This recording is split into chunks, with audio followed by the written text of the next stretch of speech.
The following is a production of cprundown.com.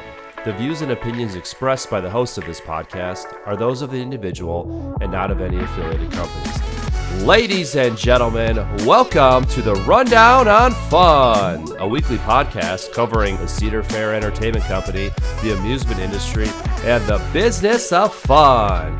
Here are your hosts, Carsten Anderson, Evan Schultz, and Kyle Hu. Well, hey guys, so I'm definitely not Kyle, but this is, I think Evan and I are probably going to call this like 1.5 to the season. Obviously, this is going to be season 2, but unfortunately, Evan and I had a discussion, and for season 2, we actually decided to fire Kyle, so Kyle's no longer with us, and then we were like, wait, we looked at each other and we're like, we can't do this after all, because he's got all the equipment and knows what's going on. So actually, we hired him back, and he's going through all the paperwork and everything like that. So long story short, Kyle's actually really, really busy with life right now. And so you're kind of stuck with just Evan and I. So hopefully you guys are along for the ride. And we've got a lot to talk about. So I think we should jump right in. Well, Yeah, I mean, so I think we were kind of, with Kyle not being able to make it this week, it was like, do we record? Do we record? Do we do anything this week? Do we just wait till next week? So we have a super fun episode coming up next week that we'll talk about later. Yep. But then the park decided to drop an absolute nuke on us. Wow. To get the week started. Wow. And we couldn't go this week without talking. Absolutely not. I mean, this is huge. So I think I'm going to back up a little bit. So I don't think we've talked about the fact that the ride is, that thing over there has started as repaint. We've known this for a couple weeks now. Yeah, we actually, I don't think we even, did we? I think that started right after season 1. I think it was like, oh, hey, boop, we're going to start. Or maybe we talked about it and neither of us remember. Yeah, it's anyways, too. So the supports on the drop side, the after the finish line, around the finish line, started to be painted like a charcoal gray. Looks really awesome. One of the track segments started to get painted or primed, not really sure which, a nice white color. And then that was just kind of rolling along. We see cords hanging off the tower for a basket to be able to, ridden up and down to be painted, to paint the tower. It's like, okay, things are starting to move. And then on what day was it? Oh, that was only yesterday. Okay, well, that was yesterday at 4:20 p.m., which is funny because Jack's is 420 feet. Interesting. Yeah.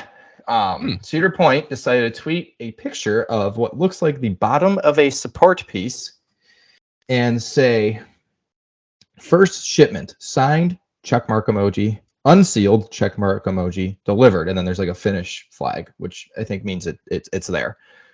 And then hashtag Cedar Point, and then here's where things are like, all the speculation goes nuts. Hashtag CP24 PHP. Whatever PHP means. We obviously know what CP24 means. Cedar Point 2024, big new ride. But what does PHP mean? We said in the chat, I was like, it's Prestige Haunt Pass. I don't know. That is actually a poll for a new fog machine for Prestige Haunt Pastime. Yeah, right. Yeah. I was trying to think, like, I can't. So obviously Twitter is like Twitter's crazy, right? Yeah, it's been on fire like ever since Tony posted this photo, and I'm sure the park loves it because I mean, it's free publicity and free advertisement. Right. So the one that I saw, and I take no credit for this, and I'll try to find the person on Twitter to give them credit because I like this idea and I think he might be onto something. Okay. At Jake_coasters says Project Horsepower. He says this in the comments of the Cedar Point post. I think that sounds like it could be okay. It.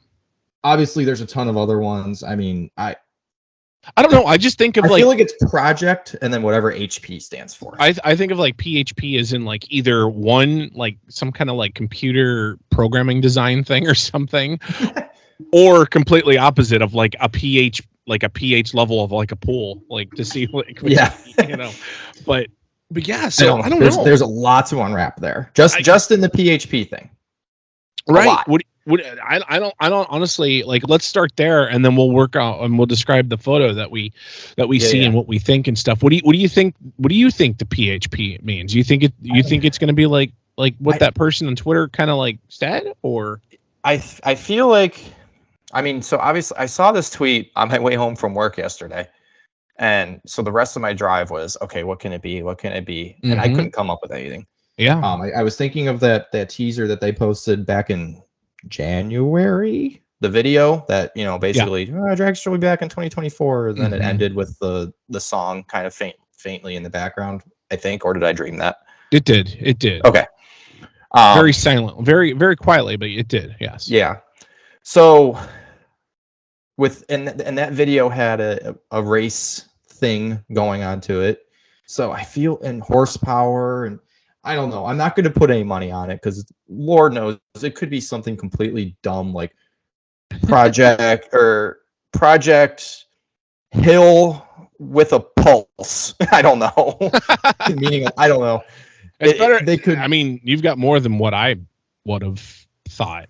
It's there's a lot that it could be, but I like the Project Horsepower thing that this guy on Twitter said, because it just makes sense with the whole race theme. And I was kind of rooting for maybe a space theme to give that whole area like a big space theme with Magnum Power Tower, and maybe not Corkscrew for too long, but Polaris. I know there's like you know, there could be like Polaris. I know Cedar Fair trademarked that along like Polaris height possible. Like it could be anything. And I forgot about the whole Polaris thing, because they lost that trademark, but people on Twitter seem to think that Polaris horsepower. Ooh. You might have just done it. Yeah, right. Yeah, I just uncracked the code. I don't know. It's fun. Like everyone, like on Twitter, is kind of like, "Oh, I don't know why the park does this." I think it's fun. I think it's cool. Yeah, it's been a long time since we've had this Cedar Point level of, and I mean this, and I say this lovingly, trolling. The park has, you know, they've kind of made themselves known for this, leading up to the Gatekeeper, Valraven, and Steel Vengeance announcements, especially Steel Vengeance. That I don't know. That's something I look forward to with every new ride, and it hasn't been around because we haven't had I love the boardwalk, but we haven't had a major new attraction in a little while, right? Since Vengeance. So big. I don't know. It's exciting to have it back again, and all the teasing and all the rumors on Twitter. I wasn't as big on Twitter when Vengeance was around or was getting ready to be announced, so I wasn't. This is all kind of new to me, and just seeing just the constant banter, it's annoying exciting. And not annoying. It's exciting. I mean, it's kind of annoying that you obviously don't know anything, but then at the flip side, it's like, ooh, it's exciting. It's like a mystery, you know. And people getting in arguments about things because, you know, my opinion is fact, and but you're like, I run a podcast. My opinion's better than yours, right? Well, and people that just. I saw that somebody said that this and this and this and that means it's true. My cousin's sister-in-law, the lemon chill guy, brother, and Dippin' Dots. Yeah, the Dippin' Dots guy that got fired but then got rehired knows exactly what's going on. And I worked for the park in 2006, so I have insider knowledge. Yeah. So you know, that gets annoying, but it's interesting. It's a lot of fun. Yeah, it's interesting. So I'm definitely along for the ride. Yes, it's so exciting, and whatever PHP ends up meaning, right? It's going to be cool. And the thing is like, it's like when Tony, I think it was at a winter chill out possibly or something, and he like shared like what was it? I think it was like an announcement for like Mean Streak's like demise or something or whatever, and literally right there it said like, I think like there was like the word Steel and Vengeance. I could be getting it super wrong.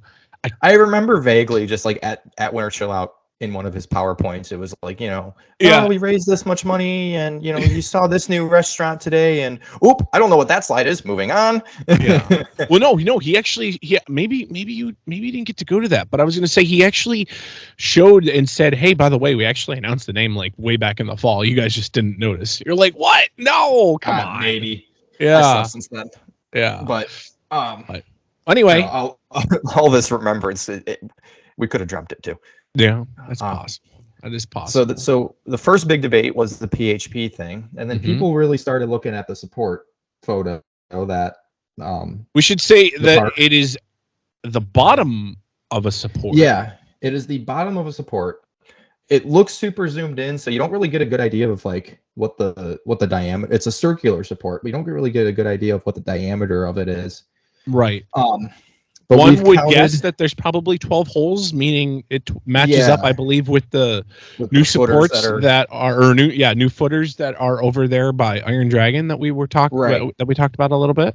Yeah, I could pretty confidently say that there's 12 holes there. So, it looks like this is for the spike. Yeah, you can tell how thick it is or anything. Yeah, I shouldn't say the spike as if it's confirmed. What we think is the spike. Right. The triangular support columns or footers. Let me restart that. That's for the triangular pattern of footers that are by Iron Dragon. We could assume that. That could be just for the queue. Or that. Or it could be for that light post for the new Haunt attraction next year. Right. No, yeah. And it's actually a diameter of like 3 inches. Yeah. So, it looks like that would match up with it. Obviously, like, I don't remember any round supports that were taken out per se. From the I guess you could say the past Top Thrill Dragster area. Like, I don't remember. I remember them all being square. I don't remember them being rounded. So this has to be for that new support. And when I'm at the park again, I'm going to really look at those footers and get really close, because there's like, along with the circular pattern of circles around the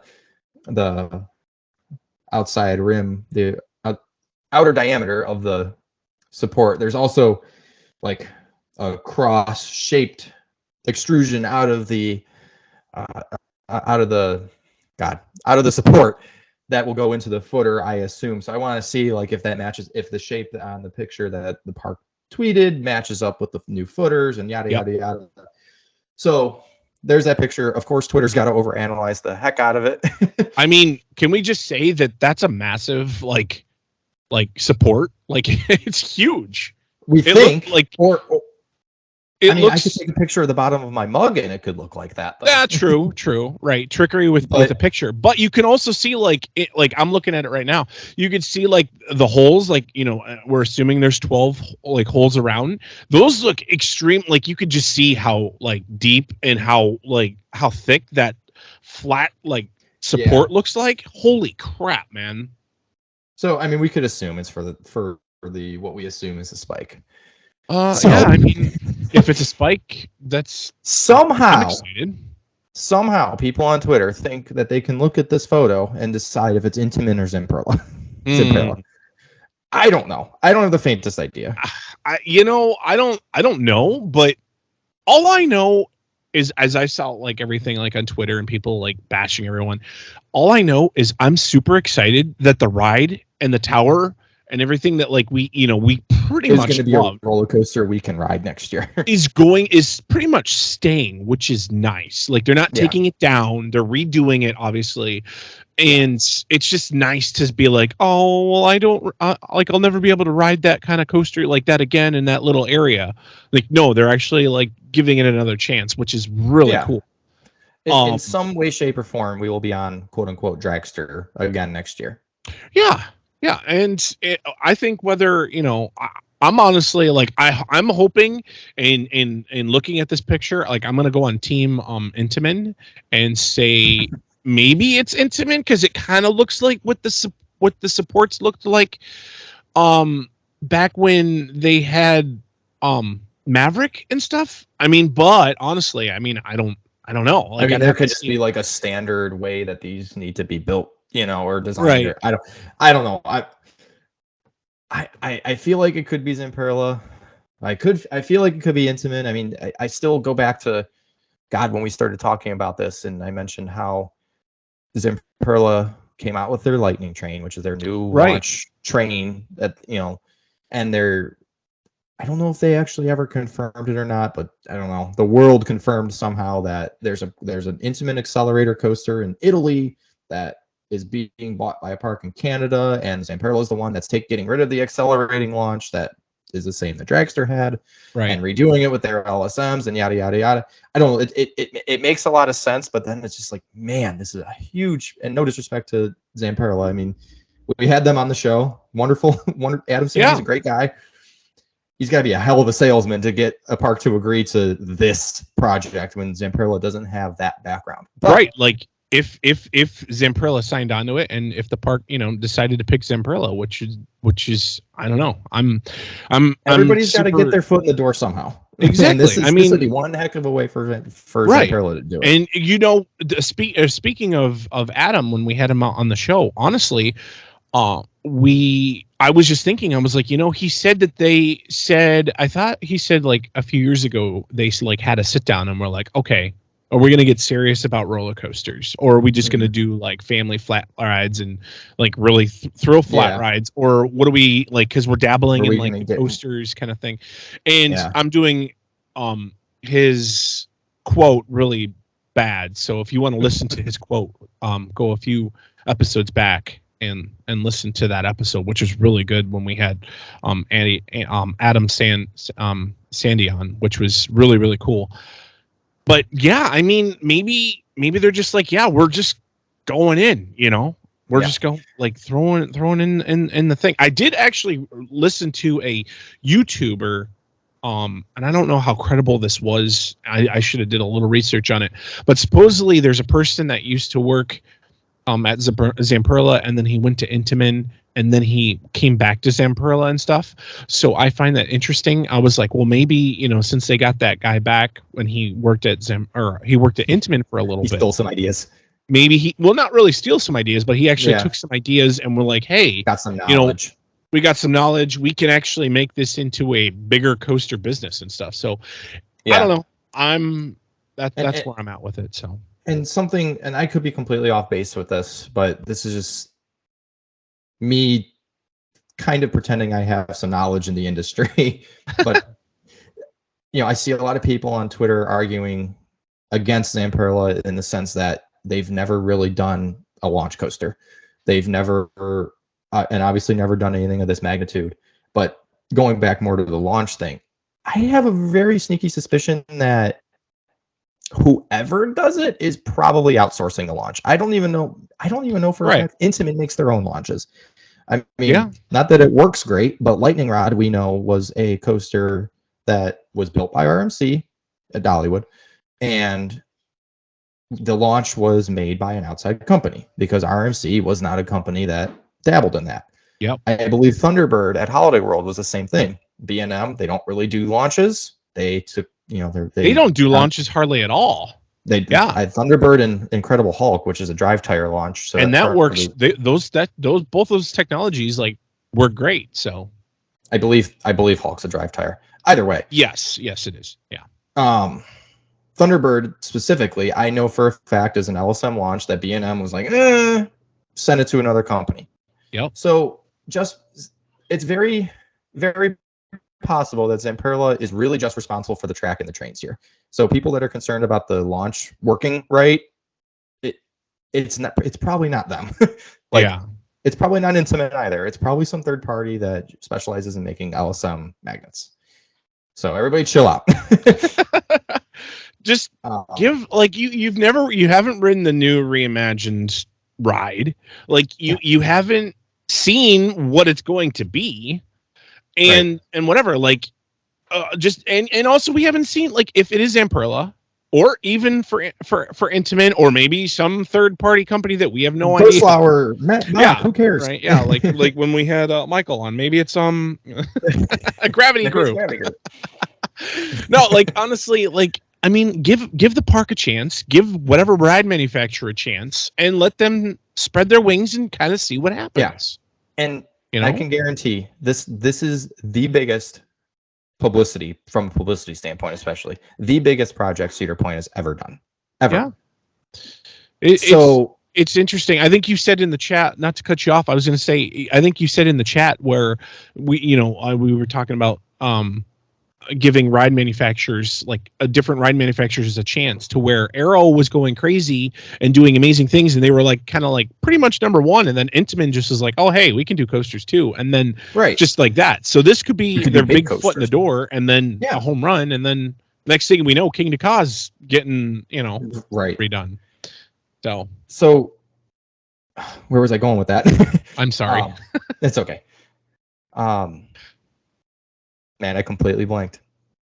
But yeah, so I'm sorry. But yeah, so I don't know. I'm super excited for what's to come. And this, I mean, obviously the teasers are starting now. and it's not even July. Like it's close to July, but it's not July. So if we're going to get like an announcement in August, question mark, or maybe they're going to push it off. I don't, maybe they'll do it on Roller Coaster Day or.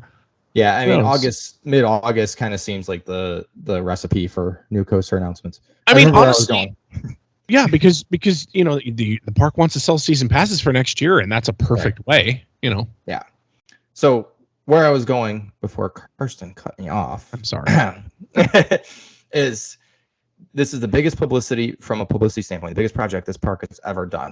Mm-hmm. Whoever it is, Zamperla, Intamin, some guy that has a shop in his garage.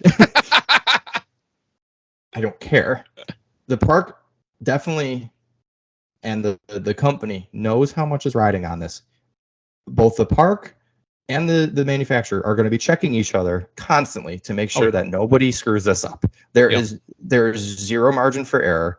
The world has its eyes on this. Yeah. So Cedar Point, if they, just for talking's sake, if they hired Zamperla, they have complete confidence that this is going to work fantastically. And Zamperla has complete confidence that it's going to work fantastically because both companies know how much is riding on this. If Zamperla was hired and they don't do a good job, their coaster division is basically screwed. Yeah. Like if they screw this up, nobody's going to want to go back to them. So they know how much is riding on this. And I don't want that to sound like I don't have confidence in them because I do. Like it'll be okay. The ride's going to be broken a lot. Its first couple of weeks, just like Wild Mouse. That's another thing I saw on Twitter is, it's Zamperla and Wild Mouse was broke a lot. Wild Mouse still doesn't work. 1, it's been getting better. 2, it's a new ride. 3, new rides are constantly like this. It's even also trying to run 7 trains. Like, I mean, that's an insane. Yeah. I mean, it's insane. I mean, and to remind you, Intamin doesn't have a great track record with reliability. So right. Who really cares if it's Intamin or Zamperla from that standpoint? Right. It'll be okay. The bugs will get worked out. The ride will be great. We're all going to be happy. It's going to look beautiful. It'll all be okay. Everything will be okay. Whoever manufactures it. So even if it's the guy that made Blue Fat Flash, that homemade backyard roller coaster, he's going to have the best LSMs that he could find on that coaster, and everything will be great. So, and ramp. So yeah, definitely.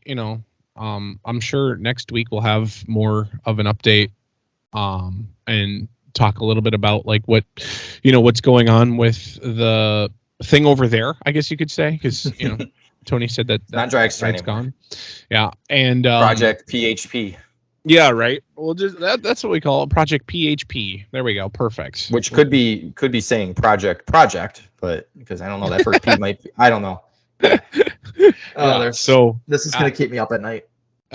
It's keeping you up at night. I mean, it kept me up last night. I was still trying to figure it out. I'm like, what PHP? I'm like, opening it up. I was like, I'm not going on the online dictionary. I need a physical book. And I'm like, I need to find one. And so I'm like, I need to find my library card, which I couldn't find. And that's like, did people still go to find the all library these to rent giant books? words that they might be using for this? Yeah, this is totally disclaimer. I worked all day today and yesterday, so there was definitely no time to go to the library. But anyway, so I'm looking forward to the summer of teasing and what's going to happen with either what color. I'm curious on what the tower is going to, because they're currently like they're pressure washing the tower. All going to be and is it all going to be charcoal gray? Or are they going to switch it up? Or is it going to be like red and white on the opposite side on the brake run? Like right? Really I don't know. I don't know. It's interesting. It's really exciting and so. Let's say, speaking of exciting, I know that we didn't talk about this, Evan, so I'm just going to talk about it really quick. 4th of July is coming up on Tuesday, and the park always has fireworks. Evan, I believe you're going, hopefully? Yeah. Awesome, cool. Yeah. We'll have to find a spot, or we'll just splurge and buy the VIP packages that currently the Cedar Point are still on sale. Yeah, so they've got the VIP the VIP Cedar Point Grand Pavilion experiences, where the anyone that listens to the podcast, I'm bad at saying pavilion. I say pavilion. I get it. I'm working on my speech. I am working on my speech. And the reason he's saying that is because he's watching me like cackle over here. Yeah. But anyway, so they've got those tickets for sale. I believe they're $140 a piece. You get like a lot. I'm not going to go into it. You can go to Cedar Point. Talked about it. It's a big venue, and you get the awesome experience of sitting on the Grand Pavilion while the fireworks are going. Yes. You get to hang out and see a special chef appearance from Vito from The Sopranos. I'm not saying his name because I butchered it last time. So I mean, there's that. There's a lot of things that you get with that. Their beach fireworks experience. Yes, and they also have the VIP beach experience too, which is from 8 to 10. Pretty much, you get a spot on the beach. Like from previous years and things like that. I mean, honestly, yeah, like, if you're looking for, you don't have to, because we've been to Cedar Point before for 4th of July, and it is kind of impossible to find a good spot on the beach where someone will be sitting in front of you on the chair, and then you're sitting on the beach, and then you get sand in your shorts. Yeah. So I'm excited because I love 4th of July and I love fireworks. We're just going to have to figure out where we're going to possibly see them this year. I don't know. We'll have to map that out. If we're going to Cedar Point tomorrow, maybe we can collab. So, this weekend. I don't want to give away our secret spot that we had last year that wound up working really well. I don't know about that because, we'll see. Anyways. I know what you're talking about. Oh yeah. I thought you were talking about the spot that we actually settled on, and like we were getting the bounce back audio on the fireworks from the building that we were next to. Oh, yeah, that'll be fine. We'll find something. Everybody will find a spot. Worst case scenario, you could just go on the main midway. They get shot over Gatekeeper. There's plenty of spots. And I believe everybody wants to be by the beach. And I believe the park is actually up until 11 p.m. instead of they're normally 10 p.m.s, which is nice. And fireworks, so you get the extra hour. Yeah, fireworks will be at 10 o'clock, and so check all that stuff out on Cedar Point's website. Yeah, and if you're at the park, say hi if you see us. Yeah, that's all I got. So the only thing besides the dragster news that we had to talk about was and we were kind of, it wasn't going to be a whole lot of a show, was CoasterCon this last week. And before we get into just the really depth of CoasterCon, Carsten, you got the awesome, last year I got to climb around on Valraven. That was my awesome experience from CoasterCon. Well, Carsten, I passed the torch to him this year, and he got to do his lift walk this year, and it was on Fury 325. So we'll leave with that since that's Cedar Fair, and then we'll just talk about how awesome Dollywood is. So Evan came out with a CP rundown credit card of his own, and I was like, oh, okay. So I was able to buy a few tickets because they actually do like a raffle, and I suck at I'm sorry. I'm good at like the casino and like things that like make money kind of thing like that, but like when it comes to like freebies or like getting picked out of a hat, I'm always like the last or don't even get picked at all. Like they'll be like, okay, last number or blah, blah, blah. And I'm like, oh, hey, I never got called. So, but anyway, enough about my struggles in life. And so I bought some tickets, and a bunch of friends bought some tickets as well. One of my friends got picked. I was like, oh, sweet, cool. They were only picking 15. So I was like, oh gosh. And there was probably, good Lord, I don't know. I mean, like there was a lot of people that bought tickets. And I feel like that was very popular. Yeah, it was a huge. I mean, like they honestly, Evan, like you do the like you can buy the lift walk for Valraven and do the sunrise tour for like what $200 or something like that a person or something like that. I'm sorry, I don't have the prices in front of me, but so anyway, so they don't normally do the Fury lift walks. Like I was talking to one of the guys that was like one of the Carowinds workers, and they were like, yeah, like this, it's been like a few years since we've done like any lift walks like this and stuff. I'm like, oh really? He's like, yeah. So it was really, really cool. I was like, okay, cool. So anyway, long story short, my number got drawn like kind of close to the end, but it got drawn.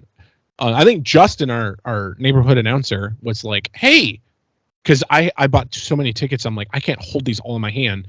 So Justin like had them all like arranged in like kind of order. He goes, I'm like, it's 1990. Do you have that? He goes, no, you have 1993. I'm like, dang it. I was like 2 off or whatever. I was like, dang.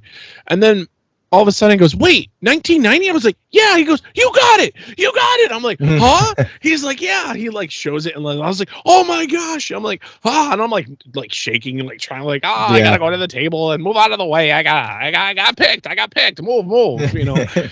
So I go over there and they're like, yeah. And so, they gave us a spiel. They're like, hey, by the way, so our trip was like rain logged a lot, like a lot of thunderstorms, a lot of rain, lots and lots of rain. So I was like, cool. They're like, so it's weather dependent on it. We're going to be there at 5:45 in the morning. I'm like, oh, good Lord. Yeah. And ERT goes till midnight. This is perfect. Great. And looking at so, like 4 hours of sleep. Yeah. Right. So then I'm like, all right. So they're like, but if it's raining or storming or if it's too foggy, we're going to have to cancel the lift walk up Fury, and your prize, your alternate prize would be, I think like walking around the launch area on Copperhead Strike, which I mean that would be cool to see, whatever. But like obviously it's not the height that's what you're wanting. So I'm like, okay, so I literally watched the weather like the rest of the night and whatever, and then so I went to bed watching the weather. I'm like, oh cool, there's a little dry slot. Like there was a little dry slot. I'm like, okay, cool. So I wake up at like 4 a.m, look at the weather. I'm like, okay, cool, awesome. Weather looks okay. That dry slot's actually a lot longer and a lot bigger than what it was originally. So I'm like, this is trending in a good direction. So then I get to the park and literally the fog is atrocious. And I'm like, uh-oh. I'm like, there's a lot of fog. You can barely see the top of the lift hill. You can see a little bit, but not quite. So guy comes down from Carowinds. He goes, yeah. He's like, so who's ready for a lift walk on Fury? I'm like, wait, are we doing it? He goes, yeah, as long as there's no like lightning or no blah, blah, blah in the area. I'm like, oh my gosh. And that's when the adrenaline pumped in and was like, whole baby. So I'm like signing my name to like, you had to sign your name to do a lockout, tag out kind of thing. And a lockout, tag out, he explained to us was pretty much they can't operate the ride, and if we were like a Cedar Fair or Cedar Point employee or whatever employee, you get like a lock, like a area supervisors, they get locks and they get like little tags and they tag it out kind of thing. So they put it on the control panel and it locks it out. Well, I believe I'm getting this right, is as many people that go up on the lift hill, like we should have 15 locks, almost on a lock, on a lock, on a lock, on a lock kind of thing, because that's how many people are there, and you put your lock on it and go on, so on and so forth. So I'm like, okay, cool. So we got to sign that. Can I just say that I think this was on Saturday or Friday. I think my legs today and my thighs especially are finally feeling normal after climbing like 800 or 900 steps 5 days later. Holy crap, man. I mean, you got to take the funicular up on Valraven and be like, I got to do the lazy route. And just, okay, cool. Yeah, great. Take some pictures and then go back down. And it was great. Well, and mind you, this was what, 2 days after you were walking up that giant hill to get to the lightning rod behind the scenes. Oh, yeah. Hollywood. Yeah. So. Yeah. So I'm like, I walk like 30-ish to 25,000 steps a day or so. So I'll be good. Fine. Nope. And no, yeah. I mean, like I was okay in the process, but then afterwards I was like trying to walk around and I'm like, ooh, all right, feeling a little sore in spots. Good thing Carowinds is pretty flat. Yeah, right. Got a lot of terrain to walk over the rest of the day. That is very true. So yeah, long story short, I got to do the lift walk. If you go on my personal page, so someone's got to be like, you gotta like follow me on my personal Facebook. I think we'll probably release those photos. Actually, I didn't realize I didn't post those photos on CP Rundown.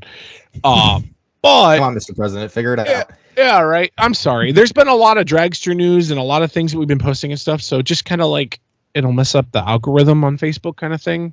I've kind of like got that map down. But anyway, really, really cool. It was really foggy, so you didn't really get to see a whole lot of the park up above it. But I think we were up on the top on the lift hill for about an hour or so, and then we walked not an hour total, but we started with an hour and then got all the way up, and then probably we're standing in like place. I'd say probably for a good maybe 15 minutes, 20 minutes, then we walked back down. It was really cool. So what I noticed is one. It doesn't I thought it was you'd be able to feel it sway back and forth in the wind because there's not a whole if anyone wants to see what Fury 325 looks like, look up a picture on Google and you'll see that there's hardly any. It's pretty much Orion lift hill supports. Mm-hmm. There's 3 giant sections. Yeah, it's very thin. And then the spine of the track is really thick. Lot. Yeah. And so I was like, okay. And then, so I was expecting it to sway a little. There wasn't a whole lot of sway. I didn't notice any sway. The only time I felt it moving is when all 15, well, I guess you could say 17, since there was Carowin workers and one in front of us, one in back of us. But when everyone was walking up the steps, you could kind of feel it wiggle and jiggle and shake a little and stuff. Because obviously, I mean, you've got all that weight moving around on that. It's meant to do that. But when everybody stopped and everyone was just kind of looking at at the top and stuff and looking at the drop and everything, you didn't notice that, which was really cool. But the pictures were really cool. We got to see the and then walking down and stuff, I got to see the I got to see the control booth. That was really cool. I could see the actual digital panel and stuff and everything. And probably look for pictures, I would assume, later this week that I'll probably post them on the CP Rundown Facebook page, and everybody can ooh and ah on that and take away from that thing over there for just a minute. Yeah. And show off. Do you mind not working on it for a day? Yeah, right. Get this post out. Don't paint, don't post anything, don't anything. But yeah, so really, really cool. Really, really cool experience. If anyone is able to do a lift walk and you're not super scared of heights, it's really cool. You're actually there is I don't know what they never really called it anything, but you pretty much put a belt around you and then you get I thought they called it at Valraven, a sled dog or something or whatever that you pretty much take up with you. It looks like the same system I had with Valraven last year. So it basically attaches you to the handrail, and that's attached to you with a carabiner. Yep, 2 carabiners actually. They were feeling frisky, and they gave us 1 carabiner. So, well, maybe I just outed Carowinds, but or I don't remember Valraven properly. Yeah. So they do that, and then pretty much you just. I mean, you can take it with you. You can pull it up with you, or it's got a little bit of resistance. You know what it was?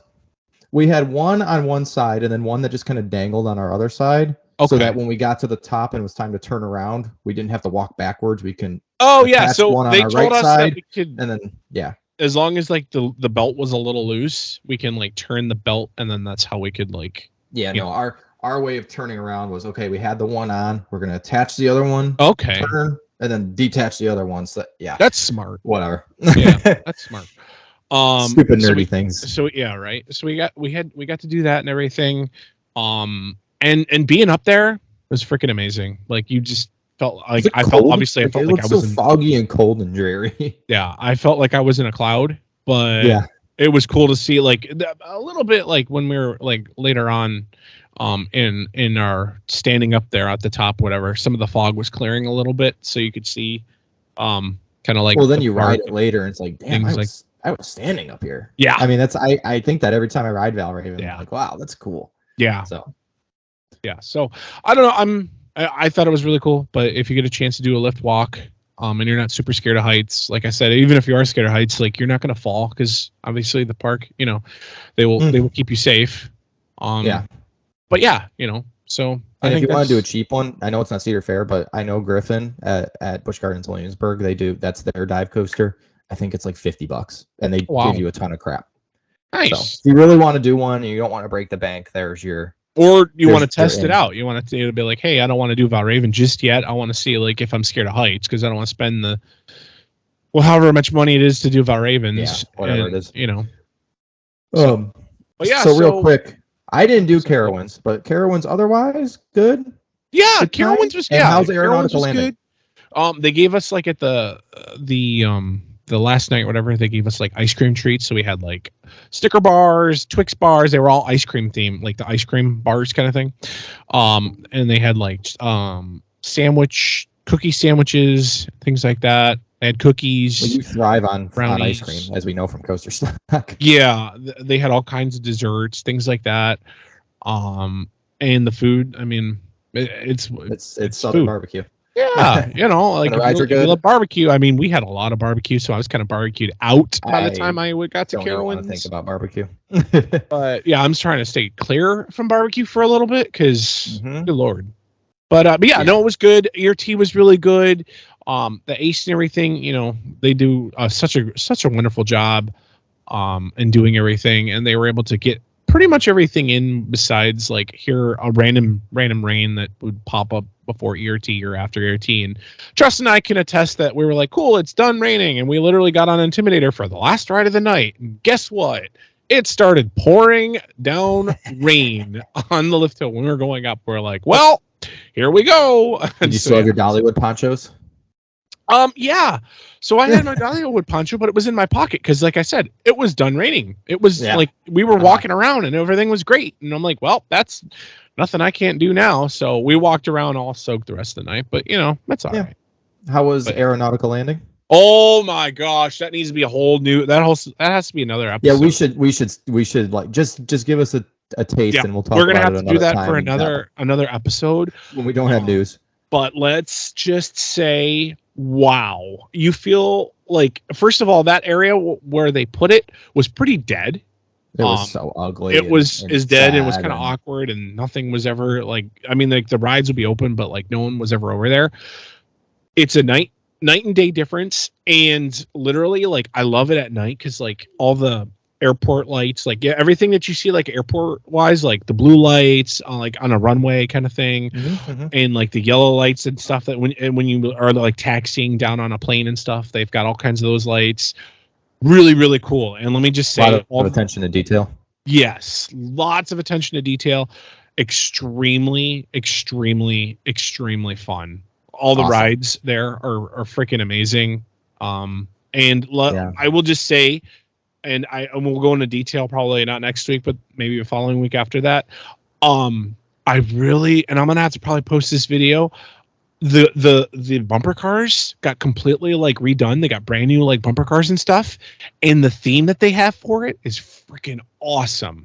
Oh, I don't even think I showed you, so I'll have to send you the video. No, I don't think you did.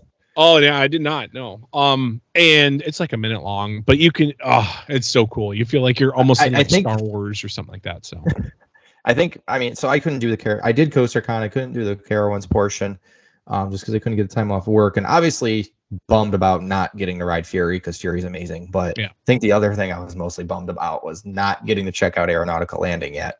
Yeah. Obviously, that time will come soon. Maybe this year, maybe next year. But it looks really awesome and.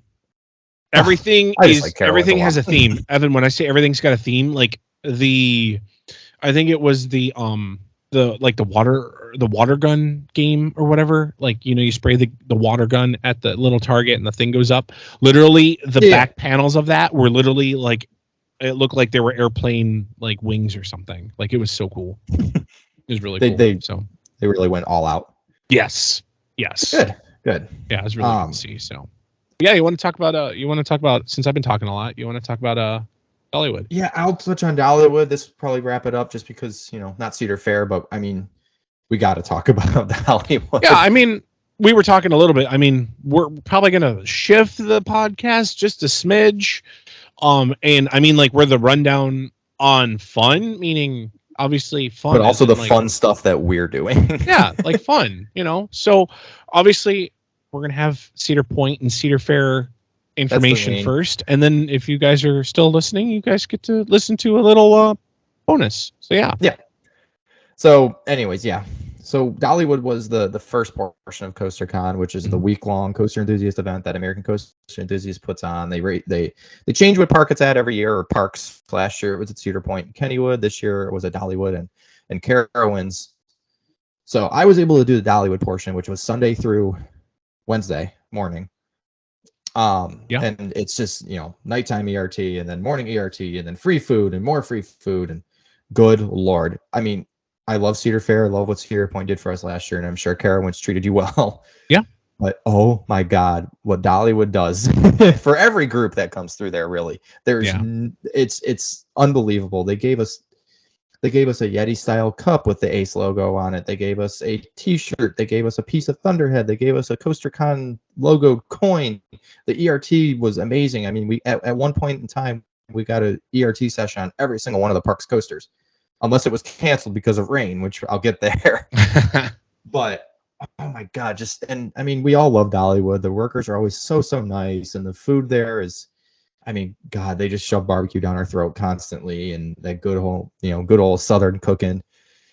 Oh my God, it was so good. The brisket, the pork, the green beans, the mac and cheese, the chicken, the sausage. I mean, we tried out for the first time Aunt Granny's family style restaurant. Oh my gosh, yeah. Me, Maya, you, and Justin. Yeah. And then Justin literally took me and him to yeah, you guys went back after I went home. Went back. It was. Can I just say that catfish that they had there and the fried chicken? Is it good? Whoa, it was probably the best. I don't know how we didn't. I don't know. Well, I don't like fish, so I wasn't even looking at that. But so what they do is there's a whole list of entrees, and your table can pick 3 of them, and they'll just bring you a never-ending portions of it. It's kind of like a buffet brought to your table, and then there's 4 side dishes, or you can pick 4 side dishes from another whole list. And oh my God, that food was so good. And Lightning Rod was open most of the time, except when we had our behind the scenes tour. I was gonna say, you want to say what happened on Lightning Rod? Yeah. Well, should I say what happened Monday night, or should I have? Because that was Tuesday morning. Should I go chronological, or does it not matter? It doesn't matter. Whatever. Well, we're talking about Lightning Rod, so I'll go to that. So we have a friend. Her name's Lori. She's a wonderful person, and she's never been to Dollywood.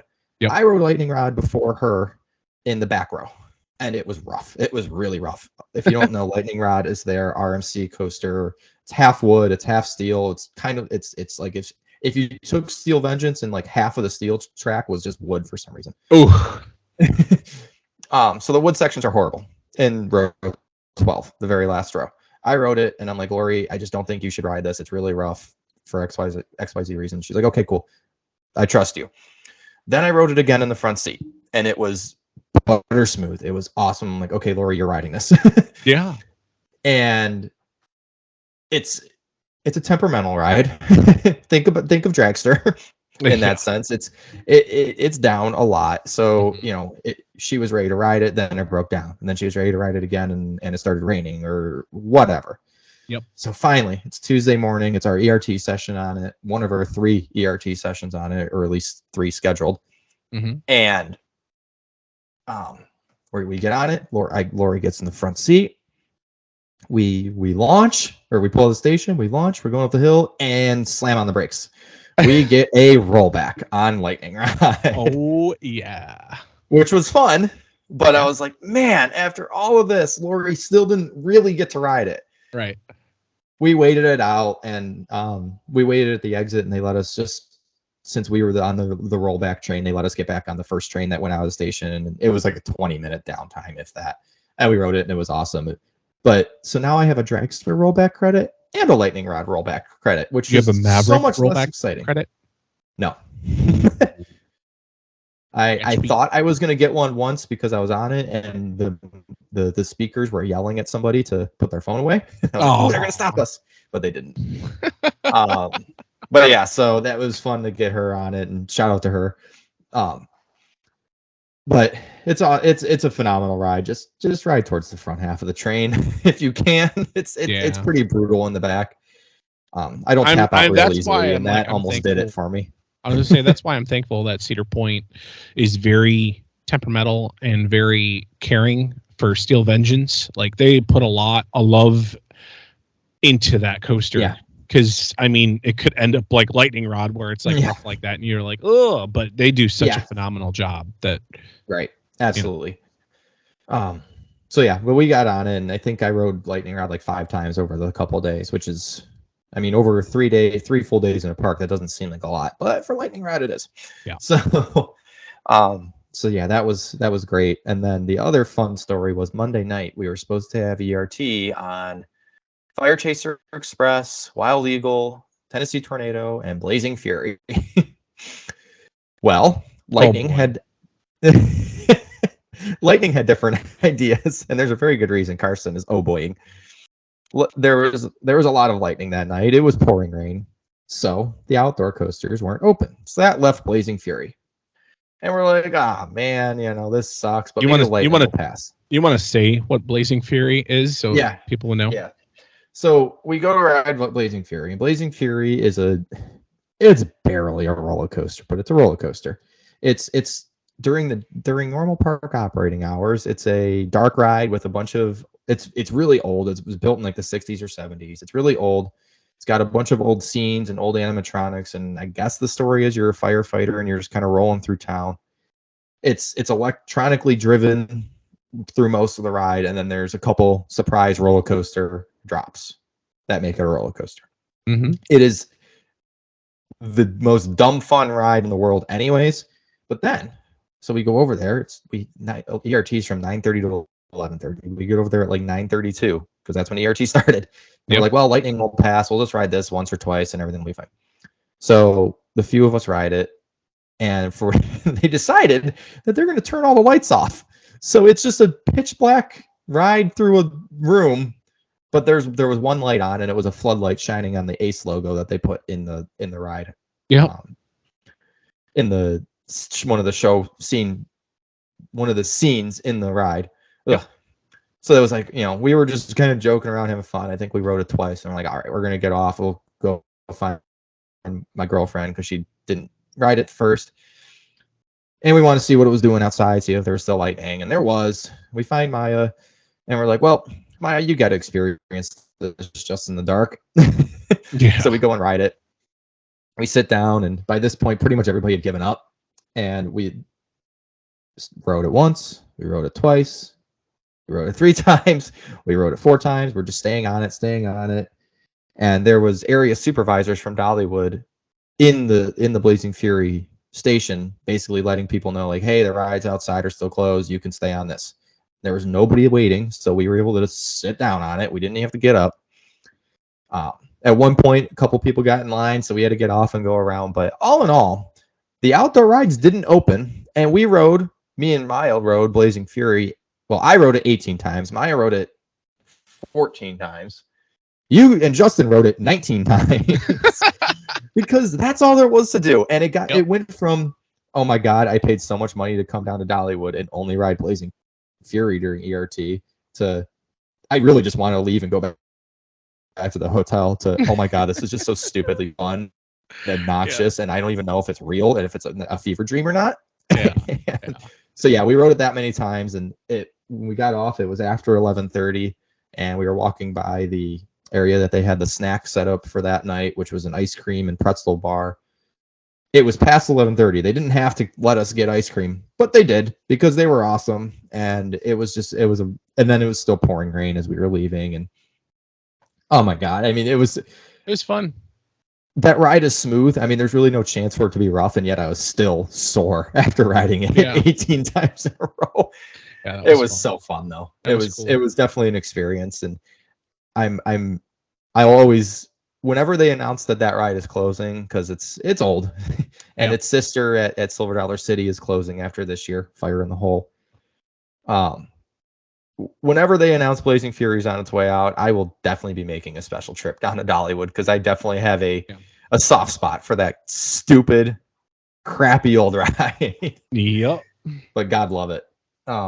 And then Tuesday night was awesome too. It finally cleared up. We got our nighttime ERT on Thunderhead, which was running phenomenally.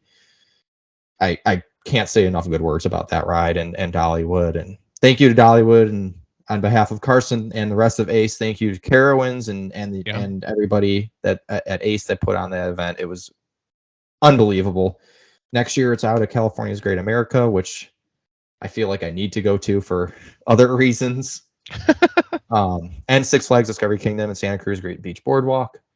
And yeah, if you're a member of American Coaster Enthusiasts, well, actually, if you're not a member too, you're just gonna have to pay a little bit more. It's an expensive event, but it's such a blast, and the parks always take such great care of us, and so much ERT for a week long. So do it. I was gonna say I don't have a pass to Dollywood or anything, but I think they sold like what a Dollywood ticket, like it broke down to like $15 or something. Like yeah. So you had the event days? charge.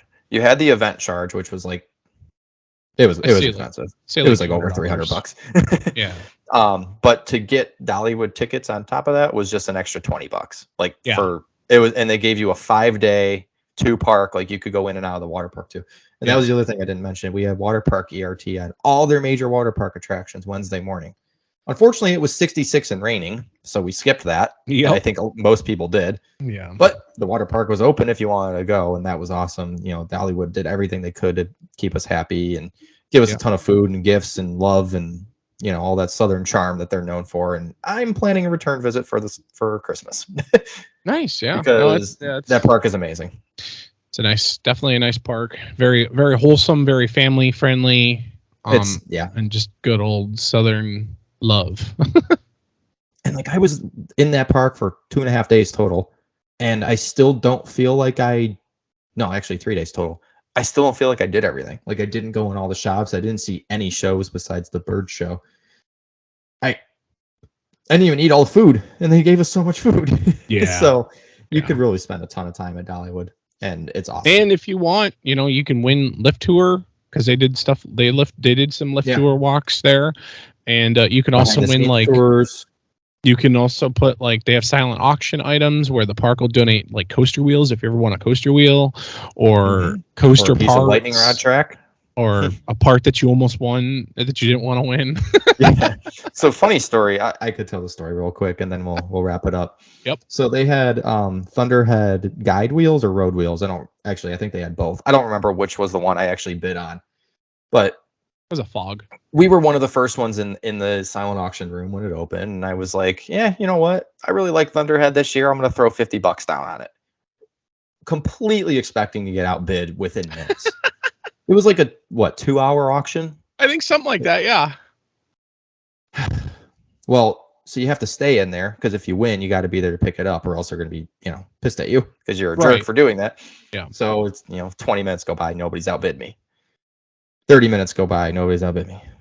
An hour goes by, nobody's outbid me. It came down. So they had 4 of these wheels. There was my $50 bet, bid. And then there was 3 others, and those were like $40 or $45 each. I had $50 down. I'm sorry if this kid's listening, but I got to tell it like it is. Some dumb kid about my age, and I mean dumb in every sense of the word, looked at those 4 sheets of paper and chose mine to bid $100 on. He could have picked the other 3 and just bid $50 and he would have won because there was like 5 minutes left when he did it. But he picked mine. He bailed me the hell out because I was having buyer's remorse to like the 10th degree, but I wasn't just going to go up there and cross my name off because that looks terrible. Right. And he bailed me out. He spent $100 on a road wheel or a guide wheel or whatever that he could have spent $50 on if he would have just signed one of the other papers. It was a moment of glory. He probably listens to the podcast and goes, "Oh, that's Evan from the podcast. Oh, yeah, I'm going to totally outbid him. I'm going to double his bid just to show off." Little does he know, it was a huge solid for me. It got to the point where right before this happened, I was looking at people and I'm like, hey, if you want to get this, if you're ready to spend $50 on it, I'll just erase my name and you could put yours in. I was not wanting. Yeah, well, I knew you weren't like super happy with it because you were kind of pacing back and forth, and you're like, I'm gonna go check the bids again. And towards the end, check the bids like every 5 minutes, and you're like, I'm still the highest bidder on mine. I'm like, oh dang. It was. I walked in there and in a moment of glory, I'm like, I have money I can spend. I'm gonna do this, and then I wrote down my name. I'm like, dude, what are you doing? You're like, but somebody bailed me out. And that piece was really big and heavy, and you have to take it to the car up the hill. And I'm like, where am I even gonna put it? Yeah. I don't have anywhere in my apartment to put it. I have my little museum at my childhood home, but that's basically out of room. You could like get a rubber band and like stick it to the microphone that you're talking to on right now. That's a whole other story. That wouldn't work because this thing is a lot more fragile than I thought it was. But yeah, that funny story aside, it was a great time at Dollywood and a great time for everybody at CoasterCon. And so that wraps up season 1.5. Yeah, right. Season 2, obviously, but we're just gonna call it like 1.5, I guess you could say. But anyway, do you want to tease next week's episode just a little bit? And so to really officially start off season 2, we have the general manager of the Lost Island theme park in Iowa, which, if you're not familiar, it's a brand new park that opened its gates for the first time in 2022, just last year. There was a water park. There's still a water park, but they decided to get into the theme park business.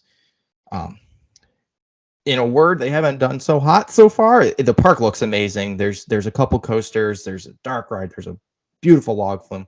But Iowa's not the most populated area, and this and that. They haven't done so well, but they're rebounding. They're getting more rides open, and just in a shot in the dark, I saw their general manager on Twitter, shot him a message, and he's coming on the show. So that's awesome. He sounds like, reading his tweets, he seems like a really cool, funny dude. So I'm really excited. We're really excited to have him on and ask him about his park and why. I'm going to tell you now, you need to get to Iowa and go to Lost Island, but he'll tell you more about it, all the thematic elements that park's got going on, and give us AKA that's going to be more. Obviously, we'll have Dragster info and whatever else that we learn, but AKA it's like the fun in the podcast, Yeah. So it's a good way to start off season 2, and it's really exciting. So if you have any questions for him, one, look up Lost Island theme park. Yes. Look up flights to Waterloo, Iowa, if there is such a thing. If there is flights to Waterloo or Des Moines, and get a rental car. Get out to Lost Island and do some research and think of some questions for him and shoot them to us at CP Rundown on Facebook. Yep. Or Instagram or Twitter or any of that. And we will ask him on the show next week with Kyle back. And that's about it. Super exciting. Yeah, I'm super excited about that. And so well, I think that probably wraps up this episode. Evan, do you wanna close us out, and then I'll say goodbye? Yeah, I mean, just typical. Like I said, really looking forward to next week, and thank you to everybody listening. All that good stuff. We're 1.5 seasons. We're about to getting to season 2 is a big deal. And our followers keep growing, and it's really awesome to see. And we're not going anywhere, which is awesome. So thank you all for all the support, and stick around for season 2. And definitely, thanks for everybody that's listening, and make sure you tell your friends, your grandma, your grandpa. I don't care. Like it's summertime. You're on a road trip. Look us up. Give us a rating, because it helps the algorithm and it pops us up in whatever podcast app that you guys use. And so anyways, take it away, Justin. Thank you for listening to the Rundown on Fun. Be sure to follow us on social media to stay up to date on all things Cedar Fair. As always, be kind to your ride operators, and we will see you on the Midway. Good night.